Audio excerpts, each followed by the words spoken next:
আল্লাহ তাআলা বলেন, ইয়া আইয়ুহাল্লাযীনা আমানুসবিরু ওয়া সাবিরু ওয়া রাবিতু ওয়াত্তাকুল্লাহ লাআল্লাকুম তুফলিহুন। আল্লাহ রাব্বুল আলামিন বলেন, তোমরা যদি আমি আল্লাহ তাআলার কাছ থেকে সফলতা অর্জন করতে চাও, তোমরা যদি আমি আল্লাহ তাআলার সাহায্য পেতে চাও, তাহলে তোমরা অবশ্যই ধৈর্য ধারণ করো। ওয়াসবিরু ওয়াসাবিরু ওয়ারাবিতু, ধৈর্য ধারণ করো, নিজেদের ভিতরে মিল মোহাব্বত বজায় রাখো, এবং ওয়াত্তাকুল্লাহ, আমি আল্লাহ তাআলাকে ভয় করো, লাআল্লাকুম তুফলিহুন। যদি তোমরা ধৈর্য ধারণ করতে পারো এবং তোমাদের ভিতরে যদি সম্পর্ক তোমরা ভালো রাখতে পারো, এবং ওয়াত্তাকুল্লাহ, আমি আল্লাহ তাআলাকে ভয় করো, লাআল্লাকুম তুফলিহুন, তোমাদেরকে বিজয় দেওয়া হবে। আল্লাহু আকবার বলেন, বিজয় দান করা হবে তোমাদেরকে। এবার আসেন আমরা সবর ধৈর্য ধারণ কিভাবে করব। ধৈর্য ধারণ অনেকগুলো মাধ্যম, আল্লাহ তাআলা একটি মাধ্যম শিখিয়ে দেন, নাস্তাঈনু বিস-সাবরি ওয়াস-সালাহ ইন্নাল্লাহা মা'আস-সাবিরিন। ওয়াস্তাঈনু বিস-সাবরি ওয়াস-সালাহ, তোমরা আল্লাহ তাআলার সাহায্য কামনা করো সবর ধৈর্যের মাধ্যমে, বিস-সালাহ নামাজের মাধ্যমে। তাহলে বলেন, আল্লাহর সাহায্য যে আমরা পাবো, এই সাহায্য পেতে হলে এই সাহায্য পাওয়ার অন্যতম মাধ্যম হচ্ছে, যখন কোনো বালা মুসিবত আসবে, জবানটাকে কন্ট্রোল রেখে আমরা যদি নামাজে দাঁড়িয়ে যেতে পারি, আল্লাহর কাছে যেতে পারি, তো আল্লাহ তাআলা আমাদেরকে সকল প্রকার বিপদ থেকে হেফাজত করবেন। সুবহানাল্লাহ। ইযা হাযাবাহু আমরুন ফাযা'a ইলাস সালাহ, পয়গম্বরে আরবি সাল্লাল্লাহু আলাইহি ওয়াসাল্লাম যখন কোনো মুসিবতে পড়তেন, যখন কোনো বালা মুসিবতে আক্রান্ত হতেন, আল্লাহর পয়গম্বর দৌড়িয়ে মসজিদে এসে নামাজে দাঁড়িয়ে যেতেন। বলেন আল্লাহু আকবার। নামাজে দাঁড়িয়ে যেতেন। আমাদের এখানে মানুষের ভিতরে একটা ভুল ধারণা আছে, দূর পাঁচ ওয়াক্ত নামাজ পড়ি না, তারপরে টুপি মাথা দেই না, পাঞ্জাবি গায়ে দেই না, এমন বিপদে পড়ছি, এখন যদি আল্লাহরে ডাকি বা নামাজ পড়তে যায়, মানুষকে ওই দেখা হয়েছে, এতদিন খবর আছিল না। এই যে একটা ভুল ধারণা। আরে বিপদ আসলেই তো নামাজে দাঁড়াবো, কথা বলেন ঠিক কিনা? বিপদে আসলেই তো, মানুষ কি বললো না বললো সেটা কোনো বিষয় না। আর মুমিনরে তো আল্লাহ বিপদ দেয় একটু মসজিদে আনার জন্য, আল্লাহরে ডাকার জন্য। এই জন্য যখন কোনো বালা মুসিবত আসবে, তৎক্ষণাৎ আমরা নামাজে দাঁড়িয়ে যাবো। রাজি আছি ইনশাআল্লাহ? আল্লাহ রাব্বুল আলামিন বলেন, বিপদ বালা মুসিবত আসলে নামাজে দাঁড়িয়ে যাওয়াটা এটা সবার জন্য সম্ভব নয়। ওয়া ইন্নাহা লাকাবীরাতুন ইল্লা আলাল খাশিঈন। আল্লাহ রাব্বুল আলামিন বলেন, ওয়া ইন্নাহা লাকাবীরাতুন, এই বিষয়টি হলো অনেক বড় কঠিন। বিপদ আসলেই বান্দা নামাজের দিকে দৌড়ানো, বিপদ আসলেই বান্দা নামাজের মাধ্যমে সাহায্য কামনা করা, এটা বড় একটি কঠিন কাজ, সবার দ্বারা সম্ভব নয়। ওয়া ইন্নাহা লাকাবীরাতুন ইল্লা আলাল খাশিঈন, তবে যারা আলাল খাশিঈন, যারা আল্লাহ রাব্বুল আলামিনকে ভয় করে, আল্লাহ তাআলাকে ভয় করে চলে, তাদের জন্য এই বিষয়টা একেবারেই সহজ। ইল্লা আলাল খাশিঈন, খাশিঈনদের জন্য সহজ কেন?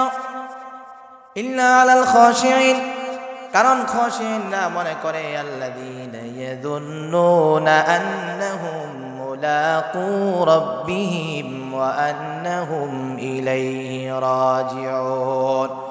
যারা আল্লাহকে ভয় করে, ভয় করার কারণ হলো দুইটি। তারা মনে করে যে আমার সর্বশেষ মৃত্যুর পরে আমাকে, আমার জীবনের অন্তিমকালে যখন আমার জানটা চলে যাবে, আমার জীবন যখন শেষ হয়ে যাবে, আমাকে আল্লাহ পাক রব্বুল আলামিন মৃত্যুর মাধ্যমে কবরে নেবেন, আবার আল্লাহ তাআলা আমাকে একটা জীবন দিবেন, আল্লাহর সামনে আমাকে দাঁড়াতে হবে। এই চিন্তার কারণে সে নামাজের মাধ্যমে সাহায্য চায়। সুম্মা ইলাইহি তুরজাউন, এরপরে বান্দা আল্লাহর দিকে ফিরে যাবে।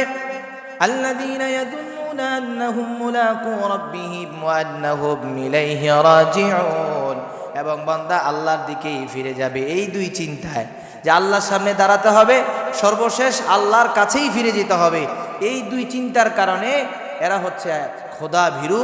এই খোদা ভীরুরাই নামাজের মাধ্যমে সাহায্য কামনা করে। আল্লাহু আকবার বলেন। وَإِنْ كَانَتْ لَكَبِيرَةً إِلَّا عَلَى الَّذِينَ هَدَى اللَّهُ। অন্য জায়গায় বলেন, আল্লাহ তাআলা বলেন যে আল্লাহ তাআলার কাছে সাহায্য চাওয়া, আল্লাহ তাআলার কাছ থেকে নুসরাত নেওয়া, সাহায্য নেওয়া সবার পক্ষে সম্ভব নয়। ইন্নাল্লাযীনা হাদাল্লাহ, তবে যাকে আল্লাহ তাআলা হেদায়েত দান করেছেন, যাকে আল্লাহ তাআলা সঠিক পথে পরিচালনা করেন, সে ছাড়া। আল্লাহ যদি হেদায়েত না দেয় তাহলে এই ব্যক্তি সম্ভব নয়। আর হেদায়েত তো পাবে ওই ব্যক্তি যার ভিতরে আল্লাহর ভয় আছে। হুদাল্লিল মুত্তাকিন, হেদায়েত তো মুত্তাকিনদের জন্য, যারা আল্লাহকে ভয় করে তারাই হেদায়েত প্রাপ্ত। তাহলে আমরা সাহায্য চাবো নামাজের মাধ্যমে। কিসের মাধ্যমে বলেন? নামাজের মাধ্যমে এবং সবরের মাধ্যমে। কিসের মাধ্যমে বলেন? সবরের মাধ্যমে। যদি আমরা নামাজের মাধ্যমে এবং সবরের মাধ্যমে যদি আল্লাহ তাআলার সাহায্য চাই, আল্লাহ তাআলা অবশ্যই আমাদেরকে সাহায্য করবেন। তবে বিষয়টা কঠিন। আল্লাহকে যারা ভয় করে, আল্লাহর সামনে দণ্ডায়মানকে যারা ভয় করে, আল্লাহর কাছে ফিরে যাওয়াকে যারা ভয় করে, তাদের জন্য বিষয়টি একেবারেই সহজ। আল্লাহ তাআলা আমাদেরকে খশঈনদের অন্তর্ভুক্ত হওয়ার তৌফিক দান করেন, বলেন আমিন। সবর, ধৈর্য ধারণ বন্দা করতেই থাকবে। করতে করতে করতে করতে বন্দার ধৈর্যের বাঁধ যেখান থেকে ভেঙে যাবে, সেখান থেকেই আল্লাহ তাআলা নুসরাত শুরু হয়ে যাবে। বলেন না আল্লাহু আকবার।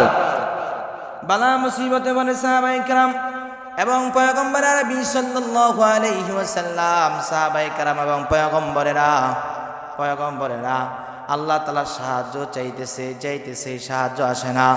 আল্লাহ তাআলা কোরআনের আয়াত নাযিল করলেন, আম হাসিবতুম মান তাদখুলুল জান্নাতা ওয়ালাম্মা ইয়াতিকুম মাসালুল লাযীনা খালাউ মিন ক্বাবলিকুম মাসাতুহুমুল বাসাউ ওয়াদ-দাররাউ ওয়া যুলজিলু।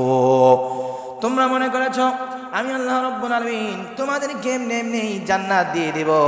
আমি আল্লাহ তোমাদেরকে এমনি জান্নাত দিব না। না, তোমাদের যারা পূর্ববর্তীতে জান্নাত পেয়েছে, তোমাদের পূর্ববর্তী যারা সাহায্য পেয়েছে, তারা যারা সফল হয়েছে, তাদের উপরে বালা মুসিবত আসছিল, এমনকি কম্পন পর্যন্ত তারা এক জায়গায় স্থির দাঁড়াতে পারেনি। শেষ পর্যন্ত বলতে বাধ্য হয়েছে, মাতা নাসরুল্লাহ ওয়া যুলজিলু হাত্তা ইয়াকুলার রাসূলু ওয়াল্লাযীনা আমানু মাতা নাসরুল্লাহ। এক পর্যায়ে নবীরা, রসুলরা এবং তাদের সাথে যারা মুমিন আছে, মুমিনরা বলতে লাগলো, মাতা নাসরুল্লাহ, আল্লাহ সাহায্য কবে আসবে? আল্লাহ তাআলা যখন বান্দা বলতে লাগলো আল্লাহ সাহায্য কবে আসবে, কবে আসবে, কবে আসবে, আর ধৈর্য ধারণ করা আমাদের পক্ষে সম্ভব নয়। আল্লাহ তাআলা জানিয়ে দিলেন, আলা ইন্না নাসরাল্লাহ,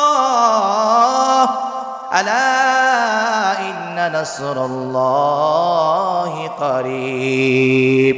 মনে রেখো মুমিনরা, আমি আল্লাহ তাআলার সাহায্য এত অচিরেই আসবে, একেবারে তোমাদের নিকটবর্তী। আজকে সারা বিশ্বের মুসলমানরা আমরা দেখতে পাই কাফির মুশরিকরা মুসলমানদের উপরে কি পরিমাণ নির্যাতন করে। আমরা বলি আল্লাহ তোমার সাহায্য কই, সাহায্য কই? দেখবেন আল্লাহর সাহায্য আসছে তো ফিলিস্তিন বিজয় হয়েছে। কথা বলেন ঠিক কিনা? আবারও সাহায্য আসবে, আবারও ফিলিস্তিন বিজয় হবে। কথা বলেন ঠিক কিনা? আফগানিস্তান বিজয় লাভ করেছে, সিরিয়া এখন বিজয় লাভ করেছে। এভাবে বিজয় আসতে আসতে আরবের সাগরগুলো পাড়ি দিয়ে দিয়ে যেরকম পয়গম্বরের দ্বীনের দাওয়াতের কাজ সারা বিশ্বে ছড়িয়ে গিয়েছে, এভাবে মুজাহিদের মাধ্যমে এভাবে বিজয়ের কাফেলাগুলো আমাদের দেশ পর্যন্ত পৌঁছে যাবে ইনশাআল্লাহ। সিরিয়া হয়ে এই বিজয়, মুসলমানদের এই বিজয়ের মালা ভারত পর্যন্ত পৌঁছে যাবে ইনশাআল্লাহ। কথা বলেন ঠিক না? মুসলমানদের এই বিজয় ঠেকাবার শক্তি পৃথিবীর কোনো মানুষের নাই। কথা বলেন ঠিক না? আমরা বিজয় কাফেলা, আমরা সব সময় বিজয়। আমাদেরকে আল্লাহ তাআলা বিজয় করার, আল্লাহ তাআলা আমাদেরকে প্রতিশ্রুতি দিয়েছেন, আমরাই বিজয় হব, আমরাই সফল হব, আমরা দুনিয়া আখিরাতে বিজয় লাভ করব। শর্ত হলো আমাদেরকে ধৈর্য ধারণ করতে হবে, ধৈর্য হারা হওয়া যাবে না। ধৈর্য শিখেন সিরিয়ার মানুষের কাছ থেকে, সবর করতে হবে। ধৈর্য শিখেন ফিলিস্তিনের মুসলমানদের, তারা জীবন দিয়ে দিচ্ছে, বাড়িঘর সব ধ্বংস হয়ে যাচ্ছে, তারপরও মাথা নত করছে না। কথা বলেন ঠিক না? এটাই ইমান, এটাই সবর। তাদেরকে আল্লাহ বিজয় দিবে। তারা বুঝতে পারছে যে এই দুনিয়ার এই ছোট জীবনটা আসল জীবন না, পরকালে আমাদের জন্য একটা জীবন আছে। মরতে পারলেই আমরা সেই মালিকের বানানো জান্নাতে চলে যাব। এই জন্য এই দুনিয়াটা তাদের কাছে তুচ্ছ মনে হয়। এজন্য আল্লাহ পাক রব্বুল আলামিন বলেন, আল্লাহ তাআলা বলেন, নাসরুল মুমিনিনা হাক্কুন আলাল মুমিনিনা, মুমিনদের উপরে আমি আল্লাহ তাআলার জন্য সাহায্য করা হক এবং দায়িত্ব। বলেন আল্লাহু আকবার। হাক্কান আলাল মুমিনিন, মুমিনদের জন্য সাহায্য করা এটা আমি আল্লাহ তাআলার কর্তব্য। অর্থাৎ আমরা মুমিন হয়ে যাব আর আল্লাহ তাআলা অবশ্যই অবশ্যই আমাদের জন্য সাহায্য করবেন। ওয়ালাকাদ নাসারাকুমুল্লাহু বিবাদরিন ওয়া আনতুম আদিল্লা, আল্লাহ তাআলা বলেন যে বদরের প্রান্তরে তোমরা একেবারে দুর্বল ছিলে, একেবারে তোমরা হীন ছিলে, শক্তি তোমাদের ছিল না। আমি আল্লাহ তাআলার কাছে ধৈর্য ধারণ করার কারণে আমি আল্লাহ তাআলা 313 জনকে হাজারো সশস্ত্র বাহিনীর মোকাবেলায় বিজয় দান করলাম। বলেন আল্লাহু আকবার। যে আল্লাহ বদরের প্রান্তরে মুসলমানদেরকে বিজয় দিয়েছেন সে আল্লাহ আছেন না নয়? আছেন। আবারও আমরা সংখ্যায় কম, অস্ত্রে কম, কিন্তু ইনশাআল্লাহ আমরা যদি ঈমানের বলে বলিয়ান হয়া জিহাদ ফি সাবিলিল্লাহ নেমে যাই, সাহায্য করবেন কে? আল্লাহ সাহায্য করবেন, কোনো সন্দেহ নেই, কোনো সন্দেহ নাই। আল্লাহ পাক রব্বুল আলামিন আমাদেরকে সাহায্য করবেনই, এটা আল্লাহ তাআলার ওয়াদা, আল্লাহর ওয়াদা। তাহলে সাহায্য পাওয়ার এক নম্বর মাধ্যম হচ্ছে সবর, ধৈর্য ধারণ করতে হবে। কখনো ধৈর্য হারা হওয়া যাবে না। যারা ধৈর্য হারা হয়ে যাবে তাদেরকে আল্লাহ তাআলা সাহায্য করবেন না, তাদেরকে আল্লাহ পছন্দ করেন না, তারা কখনো সফলতা অর্জন করতে পারবে না। খুদ মুহাম্মদুর রাসূলুল্লাহ 13টি বছর কি পরিমাণ কষ্ট করেছেন, দান মুবারক শহীদ করছেন, রক্ত ঝরে গেছে শরীর থেকে, কি পরিমাণ নির্যাতন। যে হাবিবের চেহারা পূর্ণিমার চাঁদের চেয়েও সুন্দর, সেই চেহারার উপরে আঘাত করা হয়েছে। যে হাবিবের শরীর মোবারকে মশা মাছি পরা হারাম ছিল, সেখানে রক্তাক্ত করা হয়েছিল। আল্লাহর পয়গম্বরকে দিয়া আমাদেরকে উদাহরণ দিলেন যে আমার দ্বীনের জন্য তোমাদের কোরবানি আর মেহনত চাই, এরপরে এমন বিজয় আসবে পৃথিবীর কোনো শক্তি বিজয় ঠেকাতে পারবে না। আল্লাহু আকবার বলেন। মদিনাতে গেছেন, মক্কাতে কষ্ট করলেন, কষ্ট করার পরে শেষ পর্যন্ত সেখানকার মানুষ থাকতে দিল না, চলে গেলেন মদিনাতে যাওয়ার পরে সেখানেও মক্কার মুশরিকরা এবং মদিনার যারা ইহুদি খ্রিস্টান ছিল, যারা মুসলমান হয়নি, তাদের সাথে চক্রান্ত করে কিভাবে মুসলমানদেরকে চিরতরে নির্মূল করা যায়, শেষ করা যায়, তারা বন্দী করতেছে, বিভিন্ন পরামর্শ করতেছে। পয়গম্বর আরবি সাল্লাল্লাহু আলাইহি সাল্লাম সাহাবায়ে কেরাম কান্না করতেছেন যে আহা, নিজের দেশ ছেড়ে দিল, আল্লাহ তাআলার রহমত কোণে চেয়ে আছে, তাকিয়ে আছে, আল্লাহ কোন সময় সাহায্য করবে। আল্লাহ তাআলার এখন পর্যন্ত অর্ডারও আসে নাই জিহাদ করার। শেষ পর্যন্ত তারা যখন আক্রমণ করার জন্য আসে, এই বদরের যুদ্ধের ইতিহাসের ভিতরে লেখা আছে যে সর্বপ্রথম মুসলমানেরা দেখে যে আমরা চেষ্টা করব ইনশাআল্লাহ তাদের থেকে দূরে থাকার জন্য বা জিহাদে অবতরণ না করার জন্য। আল্লাহ পাক রব্বুল আলামিন আমাদেরকে কি আদেশ দেয় সেদিকে তাকিয়ে আছে। তারা যেন চলে যায়। মুসলমানেরা পাহাড়ের চূড়ায় উঠছে, মক্কা ছাড়লো, মদিনা ছাড়লো, তারপরে মদিনা ছেড়ে পাহাড়ের চূড়ায় উঠলো নির্দিষ্ট স্থানে। এরপরও কাফের মুশরিকরা যখন তাদের দিকে আক্রমণ চালিয়ে যাচ্ছে, তখন আল্লাহ তাআলা বললেন উযিনা লিল্লাযীনা কুতিলু, যারা এতদিন পর্যন্ত মাজলুম ছিল, যাদেরকে হত্যা করা হয়েছিল, আমি আল্লাহ পাক রব্বুল আলামিন মাজলুমের পক্ষে, আমি আল্লাহ পাক রব্বুল আলামিনের সাহায্য মাজলুমের পক্ষে। তোমাদের জন্য আজকে জিহাদের আয়াত অবতীর্ণ করা হলো। সাহাবায়ে কেরাম যখন জিহাদের আদেশ পেয়েছেন, তারা সাথে সাথে পাহাড় থেকে নামে জিহাদ শুরু করলেন, কচু কাটা করা শুরু করলেন। আল্লাহু আকবার বলে। তোমাদের বিরুদ্ধে আমরা লড়াই করতে চাই না, আমরা সর্বোচ্চ ছাড় দিচ্ছি, আমরা আমাদের অধিকারগুলো ত্যাগ করছি, আমরা রাষ্ট্রীয় সুযোগ সুবিধা থেকে আমরা বঞ্চিত, সর্বদিক থেকে আমরা লাঞ্ছিত বঞ্চিত। তারপরও যদি তোমরা আমাদের উপরে জুলুম নির্যাতন চালাও, মুসলমানরা যখন দেওয়ালে পিঠ থেকে যাবে, আল্লাহর সাহায্য যখন আসবে, তখন তোমরা মাটির সাথে মিশে যাবে। কথা বলেন ঠিক না? প্রিয় ভাইরা আমার, এই জন্য আমাদেরকে আল্লাহ তাআলার সাহায্য নিতে হবে। সাহাবায়ে কেরামের ইতিহাস, সর্বোচ্চ পর্যায়ের ধৈর্য, নিজের দেশ ত্যাগ করছেন, মদিনা ত্যাগ করছেন, পাহাড়ে চূড়ায় উঠছেন তাদের আক্রমণ থেকে বাঁচার জন্য। শেষ পর্যন্ত দেখলো যে না, তারা আক্রমণ চালিয়ে যাচ্ছে। এবার আল্লাহ তাআলার নুসরত জিহাদ দিয়া শুরু হয়েছে। আল্লাহু আকবার বলেন। জিহাদ দিয়া শুরু হয়েছে। আমাদেরকেও আল্লাহ তাআলার নুসরত পেতে হলে আমাদেরকে সর্বোচ্চ পর্যায়ের আমাদের ধৈর্য ধারণ করতে হবে। রাজি আছেন ইনশাআল্লাহ? 2 নম্বর হলো ইখলাস।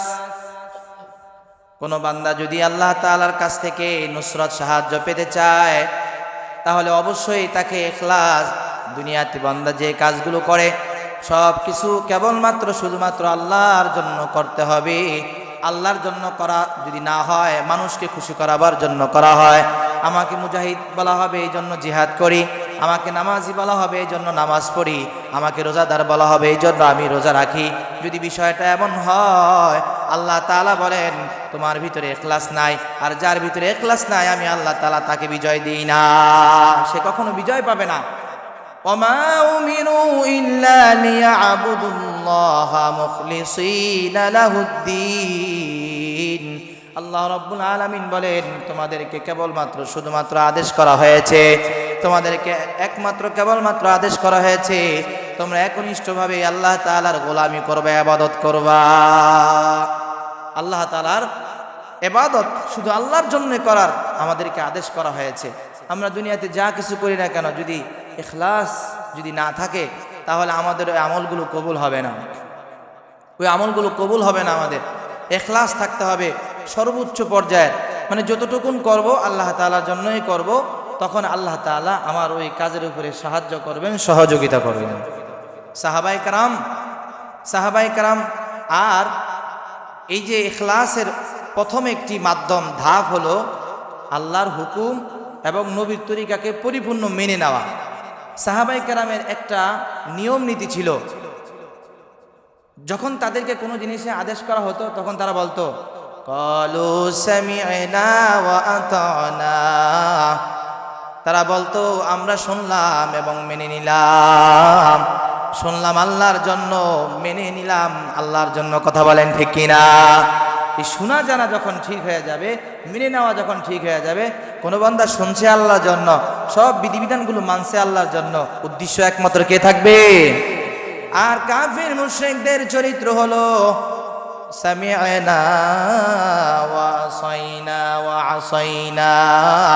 কাফির মুশরিকদেরকে যখন পয়গম্বর আরবি সাল্লাল্লাহু আলাইহি সাল্লাম বলতেন আল্লাহর বিধান শোনো, আল্লাহর বিধান মানার চেষ্টা করো, তখন কাফির মুশরিকরা বলতো সামি'না ওয়া আসাইনা, শুনলাম এবং নাফরমানি করলাম। বলেন নাউজুবিল্লাহ। আমাদের অবস্থা এখন এমন হয়ে গেছে, ওয়াজ শুনি, কিতাব পড়ি, বই পড়ি, কত কিছু পড়ি, কত কিছু জানি, কিন্তু আমরা মানতে চাই না। কথা বলেন ঠিক কিনা? এটা ওদের গুণ। পয়গম্বর আরবি সাল্লাল্লাহু আলাইহি ওয়াসাল্লাম যখন তাদেরকে বলতেন সামি'না ওয়া আসাইনা, তোমরা শোনো, তোমরা শোনো, তখন তারা বলতো আমরা শুনলাম এবং নাফরমানি করলাম। আর পক্ষান্তরে একটি দল সাহাবায়ে কেরামের দল ঈমানের বলে বলিয়ান হয়ে তাদের সামনে এসে বলতো সামি'না ওয়া আতা'না। ওগো পয়গম্বর, তারা যদিও আপনার কথাকে প্রত্যাখ্যান করে শুনলাম আর অমান্য করলাম, তাদের বিরুদ্ধে দাঁড়িয়ে আমরা বললাম সামি'না ওয়া আতা'না, আমরা শুনলাম আর এখন থেকেই মানা শুরু করলাম। বলেন আল্লাহু আকবার। সাহাবায়ে কেরামের গুণ ছিল। সাহায্য এমনি আসে নাই তো। সব মক্কার মুশরিকরা, পণ্ডিতরা সবাই বলতেছে মুহাম্মদের কথা শোনা যাবে না, এর কথা শুনতে হবে আর অমান্য করতে হবে, বিরুদ্ধাচরণ করতে হবে। তাদের বিরুদ্ধে একদল মুজাহিদ দাঁড়িয়ে গেলেন, সামি'না ওয়া আতা'না, শুনলাম আর মানলাম, আনুগত্য করলাম। কার জন্য? অর্থাৎ যদি আমরা শুনতে থাকি আর মানতে থাকি আল্লাহর জন্য, আমাদের সব কাজগুলো কার জন্য হবে? আল্লাহর জন্য হবে। যদি ইখলাসের বাড়ি বর্ষণ করাতে না পারি আমাদের আমলের উপরে, তাহলে আমাদের আমলগুলো আল্লাহ তাআলার দরবারে কখনোই কবুল হবে না। ইখলাস আল্লাহ পাক রব্বুল আলামিন বান্দার কাছে এটা চান, কারণ হচ্ছে আল্লাহ পাক রব্বুল আলামিন আমাদের সৃষ্টিকর্তা, তিনি আমাদেরকে খুব সুন্দর করে বানিয়েছেন। আমরা আল্লাহ তাআলার নাজ ও নেয়ামত ভোগ করি, তো আমরা যা কিছু করব আল্লাহকে রাজি খুশি করার জন্য করব। মান হাব্বা লিল্লাহ ওয়া আবগাদা লিল্লাহ ওয়া আতা লিল্লাহ ওয়া মানা লিল্লাহ।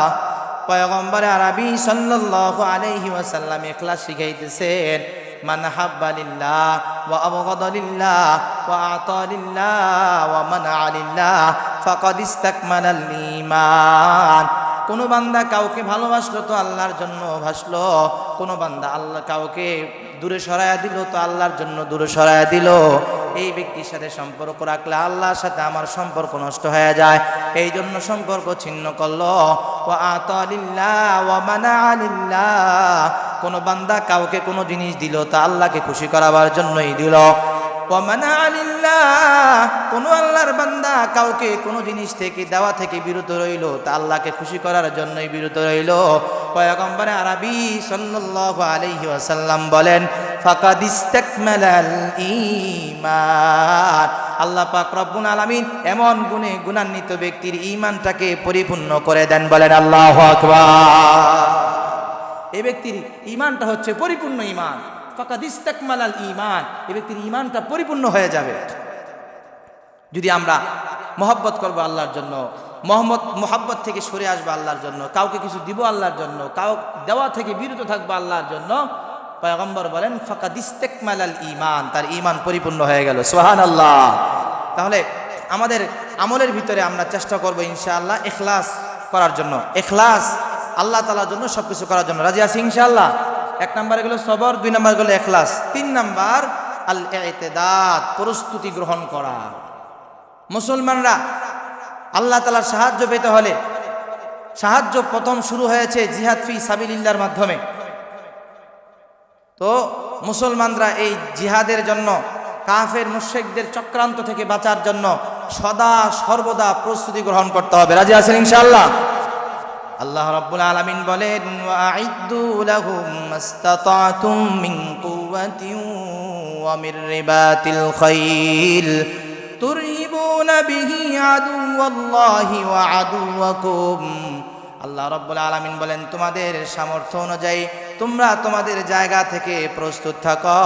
তুরহিবুনা বিহি আদুওয়াল্লাহি ওয়া আদুওয়াকুম, তোমরা আল্লাহর দুশমনকে এবং তোমাদের দুশমনকে এই প্রস্তুতি দিয়ে তোমরা যা কিছু শক্তি তোমরা অর্জন করেছ এই শক্তি দিয়ে তোমরা তাদেরকে ভয় দেখাইবা। বলেন আল্লাহু আকবার। বাংলাদেশের মানুষের কাছে অস্ত্র না থাকলেও আমাদের আছে ঐক্য, আমাদের ভিতরে আছে সমতা। আমরা ঐক্য এবং সমতা এই প্রস্তুতি দিয়ে ইনশাআল্লাহ যদি এখনো ভারতকে চোখ নাড়াই, ভারত আমাদেরকে চোখ নাড়াতে সাহস করবে না। কথা বলেন ঠিক না? তারা আমাদের ঐক্যবদ্ধকে ভয় পায়, কারণ মুমিনরা যদি ঐক্যবদ্ধ হয়ে যায় তখনই তো আল্লাহর বিজয় আসবে। কথা বলেন ঠিক কিনা? কাম মিন ফিয়াতিন কালিলাতিন গালাবাত আলা কাসীরা, আল্লাহ তাআলা বলে বান্দারে বহু ক্ষুদ্র ক্ষুদ্র দলকে আমি আল্লাহ তাআলা বড় বড় দলের উপরে বিজয় লাভ করেছি, বিজয় দান করেছি। এটা হচ্ছে তাদের সংখ্যায় বেশি হওয়ার কারণে না, সংখ্যায় তারা কম ছিল কিন্তু তারা একত্রিত হওয়ার কারণে, তারা একটা সমষ্টিগত হওয়ার কারণে, তারা একটা সংগঠনবদ্ধ হওয়ার কারণে এবং তারা সংঘবদ্ধ হওয়ার কারণে আমি আল্লাহ তাআলার নুসরত তারা পেয়েছে, সাহায্য পেয়েছে। বলেন আল্লাহু আকবার। আর নুসরাতু আলাল জামাআ, আল্লাহর সাহায্য থাকে সংঘবদ্ধ মানুষের মধ্যে। আর সংঘবদ্ধ ছোট একটি দল, বড় অসংঘবদ্ধ, যাদের ভিতরে কোনো মিল নাই, মহব্বত নাই। একটা কথা আপনাদেরকে আজকে বলি, কাফের মুশরিক যারা আছে তাদের ভিতরে কখনো মিল মহব্বত হবে না। যে কোনো না যে কোনো একটা বিষয় তাদের ভিতরে ইখতিলাফ থাকবে, যার কারণে তাদের শক্তি নষ্ট হয়ে যাবে। তারা উপরে দিয়ে বোঝায় সবাই মুসলমানদেরকে ধ্বংস করার ক্ষেত্রে এক, কিন্তু তাদের ভিতরে বিশাল সমস্যা আছে না নাই? রাশিয়া আমেরিকা মিলে কি সাফার বিজির মতন লাইগা রয়েছে, এগুলো শক্তি, কিন্তু তাদের এই শক্তিগুলো নষ্ট হচ্ছে। আর এটা আল্লাহ তাআলা করাবেন, কারণ মুসলমানদের শক্তি কম, সংখ্যায় কম, তাদের আছে আল্লাহ সাহায্য। কথা বলেন ঠিক না? যে কোনো উপায়ের মাধ্যমে হলো আল্লাহ তাআলা মুমিনদেরকে সাহায্য করবেনই। এজন্য আমাদেরকে প্রস্তুত থাকতে হবে নিজের সামর্থ্য অনুযায়ী। এখন থেকেই নিজেকে প্রস্তুত করেন, ভালো করে নিজের শরীর এবং জিহাদ করার জন্য নিজের শরীরটাকেও ঠিক রাখেন, ফিট রাখেন, সুন্দর রাখেন এবং নিজের সামর্থ্য অনুযায়ী আল্লাহর রাস্তায় দান খয়রাত করেন। যারা জিহাদ ফি সাবিলিল্লাহ করে তাদেরকে সহযোগিতা করেন। রাজি আছেন ইনশাআল্লাহ? 4 নাম্বার, যখন আমার ভিতরে ইখলাস চলে আসবে, যখন আমার ভিতরে সবর চলে আসবে এবং আমার সামর্থ্য অনুযায়ী আমি প্রস্তুতিও নিলাম কাফেরদের সাথে মোকাবেলা করার জন্য, এবার আমার সব কিছু যখন প্রস্তুত, একটা কাজ আমাকে করতে হবে আল্লাহর উপরে পরিপূর্ণ। আমার সামর্থ্য আছে বলেই যে আমি বিজয় লাভ করব বিষয়টা এমন না। এখন সামর্থ্যর কথা বলা হয়েছে, সামর্থ্যের কথা বলার পরেই আল্লাহ তাআলা 4 নাম্বার গুণ দিলেন, হ্যাঁ, তাওয়াক্কালতু আলাল্লাহ, আল্লাহর উপর তাওয়াক্কুল করবা, কারণ তোমার এই সামর্থ্য দিয়ে কখনো তুমি বিজয় লাভ করতে পারবা না, আমি আল্লাহর সাহায্য লাগবেই। সুতরাং যখন তোমার সব প্রস্তুতি শেষ, তুমি পরিপূর্ণ প্রস্তুত আল্লাহর রাস্তায় জিহাদ করার জন্য, জীবন বিলিয়ে দেওয়ার জন্য, ওয়া ইদা আযামতা ফাতাওয়াক্কাল আলাল্লাহ, যখন তোমরা আল্লাহর রাস্তায় জিহাদ করার জন্য বা কোনো কাজ করার জন্য যখন পরিপূর্ণ তোমরা দৃঢ় ইচ্ছা পোষণ করবে, তখন তোমরা ফাতাওয়াক্কাল আলাল্লাহ, আল্লাহর উপরেই তোমরা বিশ্বাস স্থাপন করো।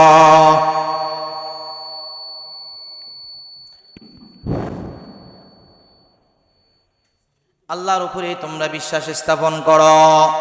ওয়া ইদা আযামতা ফাতাওয়াক্কাল আলাল্লাহ, আল্লাহর উপরে তোমরা বিশ্বাস স্থাপন করো। আমি আল্লাহর উপরে যদি বিশ্বাস না থাকে, তাওয়াক্কুল না থাকে, তোমাদের সামর্থ্য থাকা সত্ত্বেও তোমরা কখনো বিজয় লাভ করতে পারবে না। এই জন্য আমাদেরকে আল্লাহ তাআলার উপরে পরিপূর্ণ আস্থা এবং বিশ্বাস রাখতে হবে, তখনই আল্লাহ তাআলা আমাদেরকে সাহায্য করবেন। দেখেন, আল্লাহ পাকের উপরে যদি আমরা বিশ্বাস রাখতে পারি, এরপরে যদি আমি কোনো মুসিবতে পড়ি, তাহলে আমাদেরকে হেফাজত করবেন কে? সিরিয়ার বন্দী যখন বন্দিশালা থেকে, প্রত্যেকটা জালেমই তার দেশে একটা আয়নাগর করে, কথা বলেন ঠিক না? এই সিরিয়ার এই বাশার বিন আসাদ, সেও একটা আয়নাগর করেছিল। সেখান থেকে একটা মুজাহিদকে এনে তাকে প্রশ্ন করা হয়েছিল, মাজা তো আমুকা, তোমার খাবার কি ছিল? ওই বন্দিশালায় তোমার খাবার কি ছিল? মুজাহিদের এই বক্তব্য, এই ভিডিওটা দেখে আমার চোখে পানি ধরে রাখতে পারিনি। এখনো সাহাবায়ে কেরামের প্রতিচ্ছবি আছে না নাই? পৃথিবীতে আছে। এই মুজাহিদ আল্লাহর বান্দা বলল, তো আমুই আদ-দুআ, আমার খাবার ছিল দোয়া। বলেন আল্লাহু আকবার। যখন পেটে ক্ষুধা লাগতো, ক্ষুধার তাড়নায় যখন টিকতে পারতাম না, আল্লাহর কাছে বলতাম, আল্লাহ তুমি তো আল্লাহ, যে মরিয়াম ছোট শিশু, কোনো কিছু খাবার যোগ্যতা রাখে না, কোন খাবার সে সংরক্ষণ করতে পারে না, সে মরিয়ামকে যদি তুমি বেমৌসুম ফল দিতে পারো, আমি তো মুজাহিদ ফি সাবিলিল্লাহ, তোমার রাস্তায় জিহাদ করেছি, তুমি আমাকে কেন সাহায্য করবা না? এই দোয়া করার পরে আমরা তৃপ্ত লাভ করতাম। বলেন আল্লাহু আকবার। মরিয়ামের ঘটনাটা কি ছিল? কুল্লামা দাখালা আলাইহা যাকারিয়াল মিহরাব, হযরত যাকারিয়া আলাইহিস সালাম যখন মেহরাবের ভিতরে ঢুকতেন, এখানে মেহরাব মানে হলো আল গুরফা, কামরা, কামরার ভিতরে যখন ঢুকতেন, মরিয়ামের কামরায় ঢুকার পর দেখতে পাইতেন অনেক ফল ফুল তার চতুর্পাশে ভরা। বলেন আল্লাহু আকবার। তিনি আশ্চর্য হয়ে প্রশ্ন করলেন, আন্না লাকি হাদা, ও মরিয়ম, এই ফলগুলো তুমি কোন জায়গা থেকে পাও? এই ফলগুলো তুমি কোন জায়গা থেকে পাও? প্রশ্ন করার দুইটা কারণ ছিল, আশ্চর্য হওয়ার দুইটা কারণ ছিল। একটা হলো এমন এমন ফল দেখা যায় যেটা বর্তমান মৌসুমে নাই, মানে শীতেরটা গরমেরটা শীতের, এমন কিছু বেমৌসুম ফল, এই জন্য তিনি আশ্চর্য হয়ে গেলেন। আর হলো মরিয়ম তো ছোট, সে যে কোনো জায়গা থেকে যা নিয়ে আসবে বা কেউ দিবে আমার অনুমতি ছাড়া মরিয়মের এখানে আসবে, সেটা তো মানে সম্ভব না। আশ্চর্য হয়ে প্রশ্ন করলেন, মরিয়ম এই বেমৌসুম ফল তুমি কই পাইলা? মরিয়ম ছোট মানুষ, ছোট একটি মেয়ে, জবাব দেয়, ক্বালাত হুয়া মিন ইনদিল্লাহ। মরিয়ম জবাব দেয়, এটা আমার আল্লাহর পক্ষ থেকে আমাকে দান করা হয়েছে। বলেন আল্লাহু আকবার। এই কথা শোনার পরে যাকারিয়া আলাইহিস সালাম বেমৌসুম ফল খেতে চায়, তখন বললেন, আল্লাহু ইয়ারযুকু মান ইয়াশাউ বিগাইরি হিসাব, আল্লাহ যাকে ইচ্ছা আল্লাহ তাআলা তাকে বেগয়রে হিসাব রিজিক দান করেন। বলেন আল্লাহু আকবার। মরিয়মের ঘটনার প্রসঙ্গে আসছে বইলা দিই, মরিয়মের এই অবস্থা দেখা, ছোট একটা মেয়ে, তাকে যদি আল্লাহ বেমৌসুম ফল দিতে পারে, আর আমি বুড়ো হয়ে গেছি, এখন পর্যন্ত আল্লাহ আমার একটা সন্তান দেয় না, একটা বিশ্বাস চলে আসছে, ঈমানটা মজবুত হয়ে গেছে। হুনালিকা দাআ যাকারিয়া রাব্বাহ, যাকারিয়া আলাইহিস সালামের ঘটনাটা আল্লাহ কোরআনের ভিতরে বয়ান করে দিলেন। মরিয়মের এই অবস্থা দেখিয়া, আল্লাহর উপরে তাওয়াক্কুল দেখিয়া বা আল্লাহর উপরে বিশ্বাস দেখিয়া, বেমৌসুম ফল যে আল্লাহ তাআলা খাবান এটা দেখিয়া, যাকারিয়া আলাইহিস সালামের আল্লাহর প্রতি আরো মহব্বত বেড়ে গেল। আল্লাহর কাছে বলে, আল্লাহ হুনালিকা দাআ যাকারিয়া রাব্বা, মরিয়মের ওই জায়গায় দাঁড়ায় আল্লাহ তাআলাকে ডাক দিছে, দাআ রাব্বা ডাকছে। আল্লাহ তুমি আমাকে উত্তম সন্তান দান করো আল্লাহ, যে তুমি বেমৌসুম ফল মরিয়াম রে খাওয়াইতে পারো, তুমি আমাকে বৃদ্ধ বয়সও সন্তান দিতে পারবা। কথা বলেন ঠিক কিনা? আল্লাহ পারে কি পারে না? আল্লাহ তাআলা দোয়া কবুল করে নিলেন। আল্লাহ তাআলা সুসংবাদ দিলেন, তোমাকে আমি একটা সন্তান দিব, আর যার নাম আমি নিজে রেখে দিলাম ইয়াহিয়া। বলেন না আল্লাহু আকবার। এখন মনের ভিতরে আল্লাহর মহব্বত ঢুকছে, এসকো ঠেলা দোয়াটা করিয়ে গেছে, আল্লাহ কবুল করে গেছে। এখন চিন্তা করে গেছে জাকারিয়া আলাইহিস সালাম, তার চিন্তাটা আল্লাহ কোরআন শরীফে ধরছে তুইলা। চিন্তাটা আল্লাহ দোয়া তো করে লাইছে তোমার মহব্বতে করে, আর তুমি তো কবুলও করে লাইছো, না আমরাই খেলাইছো সন্তানের। এখন এই বুড়া বয়সে আমি হইলাম বুড়া, আমার স্ত্রী হইলো কি বন্দা, এই বুড়া বয়সে সন্তান দেখলে মানুষ যে কি কইব, কথার কথা না, হে বুড়া বয়সে কি করছে না করছে, সন্তানের বাবা হয়ে গেছে, এই আল্লাহ এটা আমি কেমনি কি করবো? না না জাকারিয়া চিন্তা করবা না, আমি আল্লাহ তাআলা তোমাকে বৃদ্ধ বয়সে সন্তান দিলা, মানুষের থেকে তোমাকে এড়িয়ে চলার জন্য পদ্ধতিটাও আমি শিখিয়ে দিলাম। বলেন আল্লাহু আকবার। মানুষকে জবাব যা দেওয়ার লাগে আমি দিব। তুমি 3 দিন পর্যন্ত মানুষের সাথে রোজা রাখবা। রোজা রাখার পদ্ধতি ছিল 3 দিন পর্যন্ত, সালাসাতা আইয়ামিন, 3 দিন পর্যন্ত মানুষের সাথে কোনো কথা বলবা না। বলেন আল্লাহু আকবার। 3 দিন রোজা রাখবা, 3 দিন রোজা রাখবা মানে কোনো কথা বলবা না। তো এই কথা না বলবা, মানুষ যখন জিজ্ঞেস করবে তখন বলবা না, তখন তারা অটোমেটিকলি জানবে। আর তোমরা ইশারা ইঙ্গিতে বলতে থাকবা হুয়া মিন ইনদিল্লাহ, এটা আমার আল্লাহ তাআলার পক্ষ থেকে। বলেন আল্লাহু আকবার। যদি বিশ্বাস আমরা রাখতে পারি আল্লাহর প্রতি, তখন যাদের সন্তান হয় না এই একটা বিশ্বাস স্থাপন করেন, কইরা আল্লাহর কাছে একটা কান্না দেন না, আল্লাহ দিতে পারে কি পারে না? জাকারিয়া আলাইহিস সালামের স্পষ্ট দোয়া দেখেন না, বৃদ্ধ বয়সে মরিয়ম রে বেমৌসুম ফল খাওয়াইছে, আল্লাহর প্রতি একটা বিশ্বাস চলে আসছে। আজকে তাহাজ্জুদের নামাজে বেরা কান্না দিবেন, আল্লাহ সন্তান দাও, না হলে তোমার পা ছাড়বো না। কথা বলেন, দিতে পারেন কি পারেন না? অনেকে আছে সন্তান হয় না, আল্লাহর কাছে দোয়া করেন, আল্লাহ দিতে পারেন। পান কি পারেন না? ইনশাআল্লাহ আল্লাহ দিবেন ইনশাআল্লাহ। তাহলে এইগুলো একটা মুজাহিদ বলল যে আমরা যখন দোয়া করি তখন আমরা পরিতৃপ্ত লাভ করি। আল্লাহু আকবার বলেন। আরেকটা হলো পয়গম্বর আরবি সাল্লাল্লাহু আলাইহি ওয়াসাল্লাম বলেছেন, আল্লাহর পয়গম্বর বলেছেন, আমার উম্মতের শেষ জামানায় আমার উম্মতের খাবার হবে আত-তাসবিহ ওয়াত তাকদীস। আমার উম্মতের খাবার হবে তাসবিহ এবং আমি আল্লাহর গুণকীর্তন করা। আমাদের যখন ক্ষুধা লাগতো বন্দিশালায়, আমরা আল্লাহ তাআলার জিকির যখন করতাম, জিকিরের মাধ্যমে প্রতৃপ্তি লাভ করতাম। বলেন না আল্লাহু আকবার। কাফের মুশরিকদেরকে বলে দিতে চাই, যেই মুসলমানরা দোয়া করলে তাদের পেট ভরে যায়, পরিতৃপ্তি লাভ করে, যেই মুসলমানরা তাসবিহ তাহলিল পড়লে তারা তাদের উদর ভরে যায়, পেট ভরে যায়, এই মুসলমানকে দমিয়ে রাখার শক্তি পৃথিবীর কোনো শক্তি নাই। কথা বলেন ঠিক কি না? যারা শুধু দোয়া করলেই পরিতৃপ্তি লাভ করে, কারণ আমরা যে সংগ্রামে নামবো আমাদের স্বয়ং সাহায্য করবেন কে? আল্লাহ তাআলা সাহায্য করবেন আমাদেরকে, আল্লাহ তাআলা সাহায্য করবেন। এই জাতিকে দমিয়ে রাখার শক্তি কোনো পৃথিবীর মানুষের নাই। কারণ এদের খাবার বন্ধ করবা তো এরা দোয়া চালিয়ে দিবে, পেট ভরে যাবে। আল্লাহু আকবার বলেন। এদের খাবার বন্ধ করে দিবা, এরা আল্লাহ তাআলার তাসবিহ পড়তে থাকবে, তাদের পেট ভরে যাবে। আল্লাহু আকবার বলেন। আপনারা কি ভিডিওটা দেখেন না? অনেকেই দেখছেন। এই জন্য ঈমানকে আমরা মজবুত করতে হবে। তো আল্লাহর পয়গম্বর এখানে হাদিসটা একটু সুন্দর করে শুনি। আন্না রাসূলুল্লাহি সাল্লাল্লাহু আলাইহি ওয়াসাল্লাম সুইলা আনিত তুআমিল মুমিনিনা ফি আখিরিজ জামান। শেষ জামানায় মুমিনের খাদ্য হবে কি? এই প্রশ্নটা সাহাবায়ে কেরাম করলেন। অর্থাৎ পয়গম্বর, দাজ্জাল তো সারা পৃথিবীর সব খাবারের মালিক হয়ে যাবে, তার হাতে সব খাবার চলে যাবে। এমন সময় আমরা কি করব? এমন সময় আমরা কিভাবে আমরা বাঁচবো? পয়গম্বর আরবি সাল্লাল্লাহু আলাইহি ওয়াসাল্লাম বলেন, তুআমুল মালাইকা, ওই সময় তোমাদের খাবার হবে ফেরেশতাদের খাবার। ওমা তুআমুল মালাইকা, ও পয়গম্বর ফেরেশতাদের খাবার কি? কলা আত-তাসবিহু ওয়াত তাকদীস, ফেরেশতাদের খাবার হলো তাসবিহ এবং আল্লাহ তাআলার গুণকীর্তন করা। বলেন আল্লাহু আকবার। যে আমার বান্দা বান্দি কাফির মুশরিকদের নির্যাতন সহ্য করার পর তারা ওই জায়গায় বসে যখন আমি আল্লাহ তাআলার গুণকীর্তন করবে, আমি আল্লাহ পাক রব্বুল আলামিনের ওয়ার্ডার, আমার আল্লাহর পয়গম্বর বলেন, আযহাবাল্লাহু আনহুল জুআ, আল্লাহ তাআলা ওই বান্দা থেকে ক্ষুধা নিয়ে যাবেন। বলেন আল্লাহু আকবার। দাজ্জাল আবির্ভাব না হলেও দাজ্জালের কুকর্ম সব কিছু জালেমদের মাধ্যমে আবির্ভাব হয়েছে। কথা বলেন ঠিক কিনা? এখনো আল্লাহ তাআলা সাহায্য করবেন। প্রত্যেকটা জালেম আয়নাঘর বানায়, আর মুমিনরা সেই আয়নাঘরে থাকিয়া আল্লাহ তাআলার জিকির আজকার করে আর পরিতৃপ্তি লাভ করে। কথা বলেন ঠিক না? দাজ্জালের আবির্ভাব পরিপূর্ণ হয় নাই, কিন্তু দাজ্জালের চেলাবেলা যারা আছে এদের তো আবির্ভাব হয়ে গেছে, ঠিকই ঠিক না? এর সাথে কেউ কথা দিয়েও পারে নাই, ইমানের দিক দিয়েও পারে নাই, লড়াই করেও পারে নাই, কারণ তারা ভয় করে কাকে? আর তাদের ভিতরে একটা গুণ ছিল, মুমিনদের যেখানে তারা মাজলুম দেখতো সেখানে তারা সংগ্রাম শুরু করে দিত। একজনের মাজলুমান মহিলার চিঠি পেয়ে তারা লড়াই করতে পর্যন্ত দ্বিধাবোধ করে না। কথা বলেন ঠিক কিনা? সেই মুসলিম জাতি আমরা ভুলে গেছি। আল্লাহ তাআলা আরো স্পষ্ট করে বলেন, মুহাম্মাদুর রাসূলুল্লাহ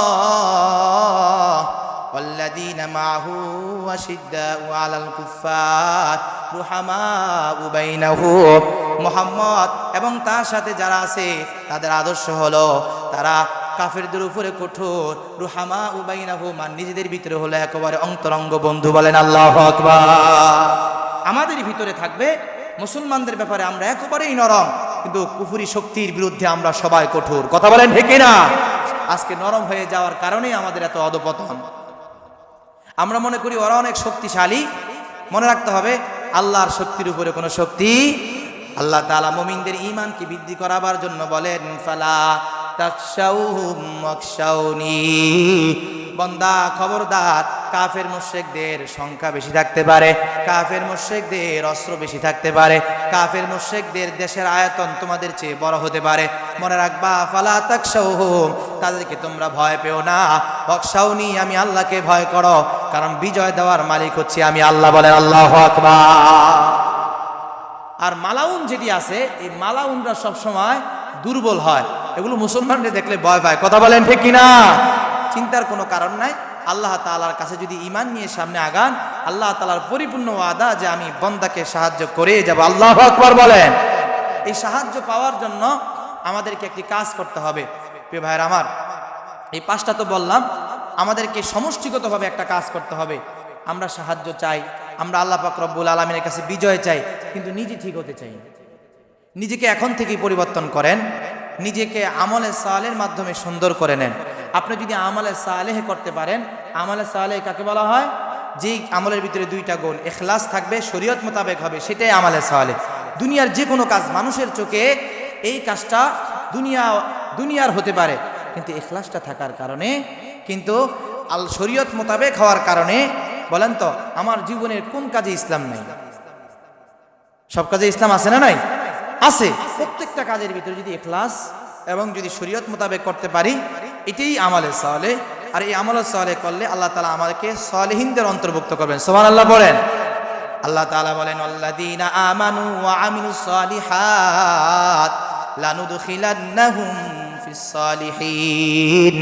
যারা ঈমান আনবে এবং আমলে সালেহ করবে, আমি আল্লাহ তাদেরকে সালেহিনদের অন্তর্ভুক্ত করব। বলেন আল্লাহু আকবার। সালেহিনদের অন্তর্ভুক্ত। সালেহিন হওয়া মানে কি জানেন? মানে আপনি চূড়ান্ত পর্যায়ের সফলতার ধার প্রান্তে পৌঁছে গিয়েছেন। আল্লাহু আকবার বলেন। কারণ আমরা দোয়ার ভিতরে বলি, সূরা ফাতিহার ভিতরে বলি, ইহদিনাস সিরাতাল মুস্তাকিম। আল্লাহ আপনি আমাদেরকে সঠিক পথে পরিচালনা করেন। সিরাতাল্লাযীনা আনআমতা আলাইহিম। সঠিক পথ কোনটা? যেই পথে আপনার বান্দারা নেয়ামত পেয়েছেন, নেয়ামত প্রাপ্ত লোকদের ভিতরে আপনি আমাদেরকে শামিল করেন। নেয়ামত পেয়েছেন চার শ্রেণীর মানুষ। কত শ্রেণীর মানুষ? আনআমাল্লাহু আলাইহিম মিনান নাবিয়্যিন ওয়াস সিদ্দিকিন ওয়াস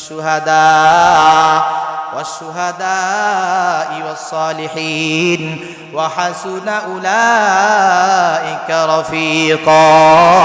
আল্লাহ রাব্বুল আলামিন বলেন, আমার নিয়ামত প্রাপ্ত বান্দা হলো চার শ্রেণীর মানুষ: নবীরা, সিদ্দিকরা, শহীদরা, সালিহিনরা। এই চারটার মধ্যে 4 নম্বরে হচ্ছে সালিহিন, অর্থাৎ যারা সালিহিন হবে, নেক আমলওয়ালা হবে, আল্লাহ পাক রব্বুল আলামিনের নিয়ামত প্রাপ্ত তারা, হেদায়েত প্রাপ্ত তারা, সঠিক পথ প্রাপ্ত তারা। কথা বলেন ঠিক কিনা? আর যদি আপনি সালিহিন হয়ে যান, তাহলে হুজুর দিয়ে দোয়া করা লাগবে না। আল্লাহ তাআলা যে ব্যক্তি সালিহিন হবে তার জন্য প্রত্যেকটা মুমিনের নামাজের ভিতরে তার জন্য দোয়া করা ওয়াজিব করে দিয়েছে। আল্লাহু আকবার বলেন। আসসালামু আলাইনা ওয়া আলা ইবাদিল্লাহিস সালিহিন। আত্তাহিয়াতু পড়া ওয়াজিব না সুন্নাত? ওয়াজিব। এই ওয়াজিব আত্তাহিয়াতু পড়া, এর ভিতরে আমরা পড়ি কি আসসালামু আলাইনা ওয়া আলা ইবাদিল্লাহিস সালিহিন, আল্লাহ শান্তি তোমার যত সালিহিন বান্দা আছে সবার উপরে শান্তি বর্ষণ করতেছি। আল্লাহু আকবার বলেন। আপনি সালিহিন হবেন, কিয়ামত পর্যন্ত মুমিনরা নামাজ পড়বে, আপনি দুনিয়া থেকে চলে গেলেও তারা আপনার রূহের উপরে শান্তি বর্ষণ করতে থাকবে। আল্লাহু আকবার বলবেন না? জোরে বলেন। আচ্ছা, বড় পাওয়ার কি আছে? এটা একটা হাদিসের মাধ্যমে আরো সুন্দর করে বোঝা আসবে। সাহাবায়ে কেরাম বলতেছেন, কুন্না খালফান নবী সাল্লাল্লাহু আলাইহি ওয়াসাল্লাম ফিস সালাহ, আমরা আল্লাহর নবীর পিছনে নামাজ পড়তেছিলাম। এমন সময় নামাজ পড়া অবস্থায় আমরা বললাম আসসালামু আলাল্লাহ, আল্লাহর উপরে সালাম, আসসালামু আলা জিবরিল, জিবরাইলের উপরে সালাম, আসসালামু আলা মিকাইল, মিকাইল আলাইহিস সালামের উপরে সালাম, আসসালামু আলা ফুলান, আসসালামু আলা ফুলান, অমুকের উপরে সালাম, অমুকের উপরে সালাম। এমন করে যখন বললেন আসসালামু আলাল্লাহ, আল্লাহর উপরে সালাম, পয়গম্বর আরবি সাল্লাল্লাহু আলাইহি ওয়াসাল্লাম বললেন, তোমরা এমন করে বলবা না, কারণ আল্লাহু হুয়াস সালাম, আল্লাহর উপরে শান্তি দেওয়ার কোনো প্রয়োজন নাই। আমার আল্লাহর একটা নাম, আল্লাহ নিজেই হচ্ছে শান্তি। কথা বলেন ঠিক কিনা? বরঞ্চ তোমরা এইভাবে বলো আসসালামু আলাইনা ওয়া আলা ইবাদিল্লাহিস সালিহিন। আত্তাহিয়াতু শুরু থেকে বললেন, শেষেও বললেন আসসালামু আলাইনা ওয়া আলা ইবাদিল্লাহিস সালিহিন। তোমরা যদি সালিহিনদের জন্য বলো সালাম, তাহলে যারা জীবিত আছে, মৃত আছে, যারা আসমানে আছে, যারা জমিনে আছে, সবার জন্য এই শান্তি বর্ষণ হয়ে যাবে। বলেন আল্লাহু আকবার। এই হাদিস থেকে প্রমাণ যে আমরা 5 ওয়াক্ত নামাজের ভিতরে মুমিনের জন্য আমরা দোয়া করতেছি। কথা বলেন ঠিক কিনা? এই জন্য আপনি আমলে সালেহকারী হন, তা আপনার জন্য দোয়া এমনি এমনি যাবে। বলেন না আল্লাহু আকবার। আল্লাহ আমাদের সবাইকে আমলে সালেহকারী হওয়ার তৌফিক দান করেন। বলেন আমিন।